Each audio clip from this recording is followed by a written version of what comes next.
Hi மக்களே, வியாழன்கிழமை வந்து திருச்சியிலேருந்து கிளம்பி சென்னைக்கு வந்துட்டேன். தம்பி தான் வந்து பஸ் புக் பண்ணியிருந்தான்.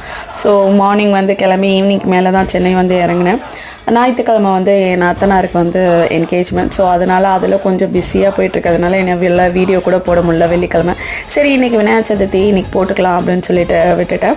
இன்றைக்கி வந்து பிள்ளையார் வந்து நானும் கிஷனும் தான் போய் வாங்கிட்டு வந்தோம். நான் மற்றபடி வீட்டில் சமையல் வேலைலாம் எதுவும் நான் பார்க்கல. ஏன்னா வெளியே வேலைகள்லேயே அலைஞ்சிட்டு இருக்கிறதுனால அத்தை தான் வந்து கொழுக்கட்டைலாம் பிடிச்சாங்க.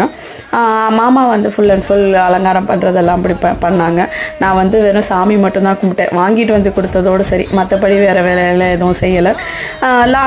லக்சம்பர்லேயும் வந்து நான் ஆர்டர் பண்ணேன், வந்துருச்சு. பிள்ளையார் வந்து லாகிரி வந்து பண்ணி வச்சுருந்தது வந்து சரி வீட்டுக்கு போனதுக்கப்புறம் ஒரு வாட்டி சாமி கும்பிட்டுக்கலாம் அப்படின்னு சொல்லிட்டு அதுவும் வந்து வாங்கி வச்சுருக்கேன். அங்கே போய் கும்பிட்டு அதுவும் ஒரு குட்டி விலாகாக போடுறேன். இன்றைக்கி இப்படி தான் நாள் போச்சு. மீதி விலாக் அடுத்ததில் பார்க்கலாம். தேங்க்ஸ் ஃபார் வாட்சிங். பாய்.